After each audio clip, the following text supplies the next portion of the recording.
$25 million a year? $25 million a year for Stephen A. Smith? Really? Stevie? Now, just to be clear, I am not a hater. If Stephen A. Smith believes he's worth $25 million a year, good for him. I admire the confidence. Question is, does ESPN believe that he is worth $25 million? Does anyone else believe that Stephen A. Smith is worth the same amount of money as a mid-tier NBA player? Hell, you could combine the salary cap of all 12 dumps in the WNBA, and you wouldn't come close to reaching $25 million. Here in the next couple of years, you are going to see salaries in the NBA explode.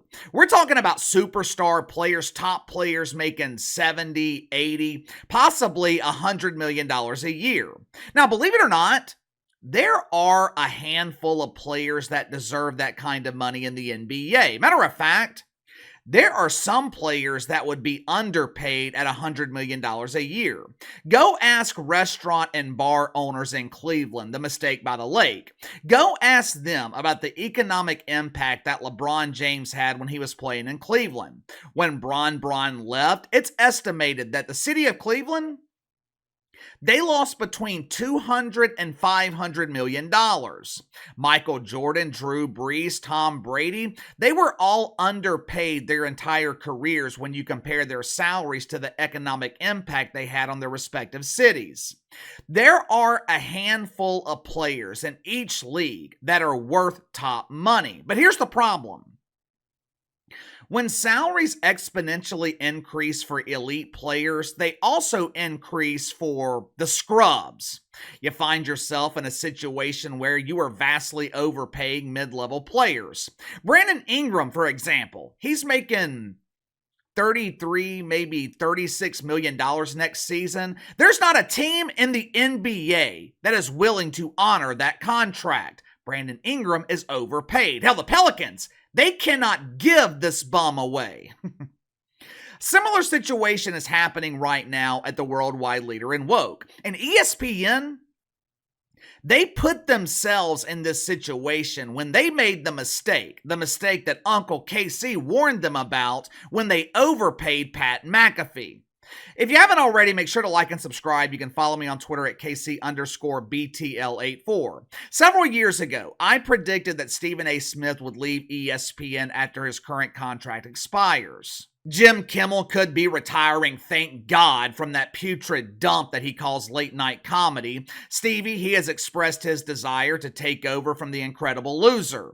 It would be a smart move for Stephen A. Smith because it doesn't get any worse than Jim Kimmel. That's who you want to replace. You don't want to replace Carson. You don't want to replace Leno, Letterman. You don't want to replace the legends. You want to replace the huge embarrassing failure.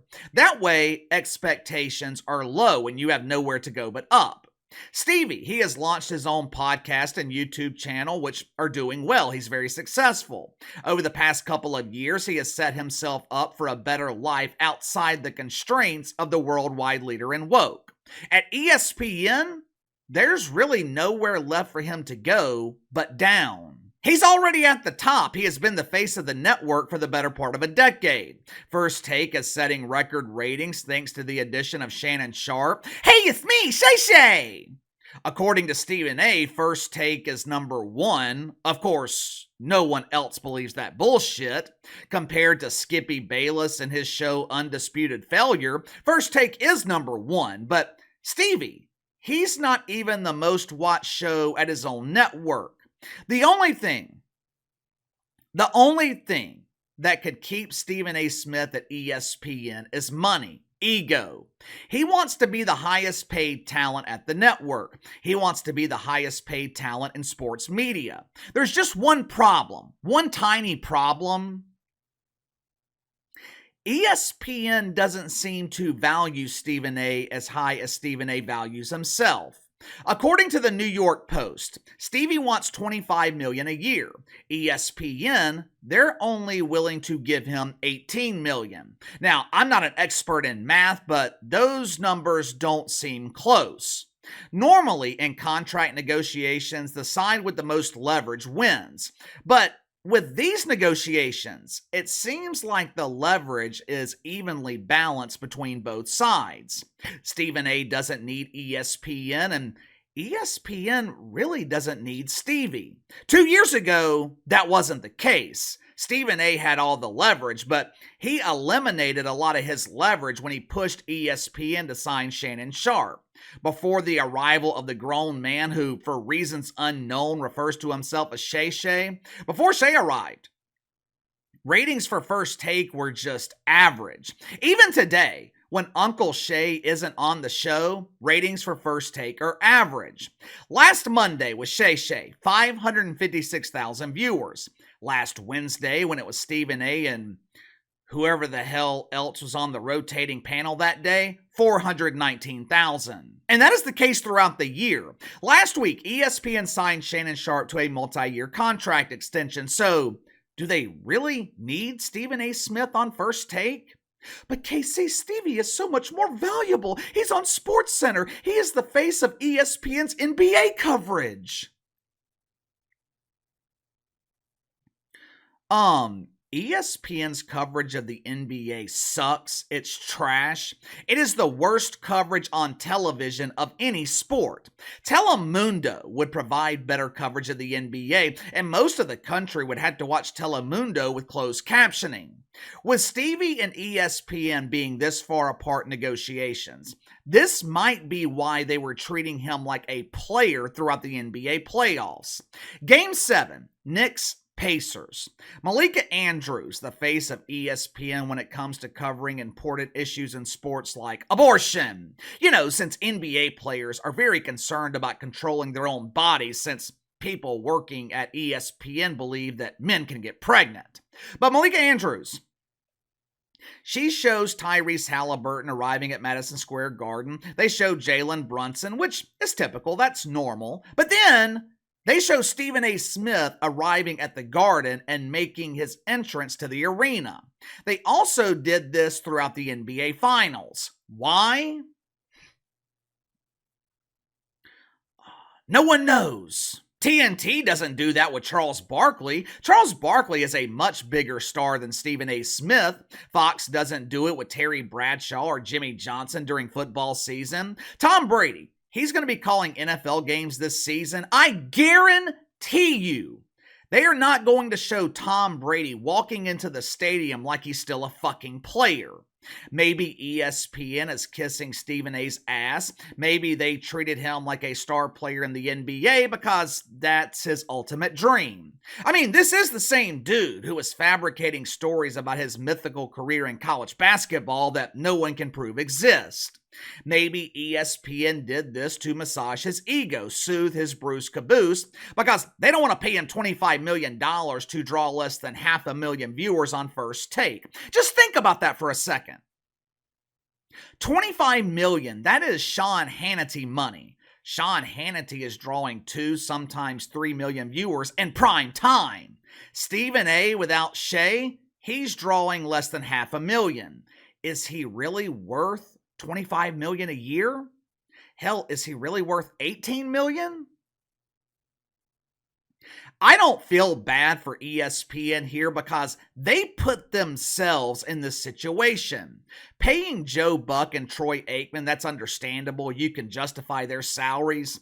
They are responsible for calling the most important asset that ESPN has, the NFL, Monday Night Football. But there is absolutely no way that ESPN can justify the $17 million a year that they are paying Pat McAfee. I don't blame Stephen A. Smith. If I were him, I would be demanding the exact same thing. Put yourself in his position. Pat McAfee making $17 million a year. What is ESPN getting in return? So far this month, Pat McAfee, he's averaging 244,000 viewers. Even without the assistance of Shay, Stephen A. is easily doubling that number. Right now, he's making $5 million less than Pat McAfee, and he's doing double the work. Like I said, he is appearing on SportsCenter, NBA Today, NBA pre- and post-game coverage, on the road for 2 months during the playoffs. But KC, Patty is working hard too. He's the new face of College Game Day. Oh, yeah? According to multiple reports that were released this week, Pat McAfee might not be returning to College Game Day. Last fall, there was a poll conducted with people who watch College Game Day. The overwhelming majority of respondents said, "Get this doofus off my TV." People who watch ESPN, they don't want Pat McAfee on College Game Day. Hell, people who watch ESPN, they don't want Pat McAfee on the network. If they did, they would be supporting his show. We are almost a year into the Pat McAfee experiment at ESPN, and there's only one way to describe it: huge, embarrassing failure. This show is a disaster. The only thing Pat McAfee brings to ESPN is publicity. The problem is, he brings negative publicity to a network that is allergic to controversy. According to something called Puck News, Stephen A's contract with ESPN expires next year. Now, I don't know if that means it expires in January or it expires in December. Either way, I don't think he's coming back. I think Stephen A is leaving ESPN, which is why he is demanding that exorbitant salary. He probably knows that ESPN can't pay him $25 million or isn't willing to pay him $25 million. Before he joined ESPN, FanDuel, they were giving Pat McAfee 17, 18, maybe even $20 million a year. You don't think Stephen A. Smith could get that same deal? ESPN might be able to offer him money. Who knows? Maybe they can even give him $25 million a year like he's demanding. But there's one thing. There is one thing that ESPN will never be able to give Stephen A. Smith: freedom. Well, Casey, that's not true. He has freedom on his own show on YouTube. ESPN's not involved. He can say whatever he wants. ESPN might not be involved, but in terms of perception, they are still associated.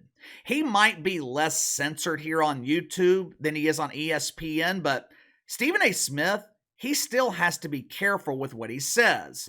As long as he is under contract at ESPN, he is representing the network. Doesn't matter what platform he is on. As long as ESPN is paying him, he is representing the mouse. If he leaves, Stephen A. Smith will have the freedom for the first time in his media career to say whatever the hell he wants. Me personally, I think that freedom is invaluable. What does Stephen A. Smith think? Can his freedom be bought for $25 million a year?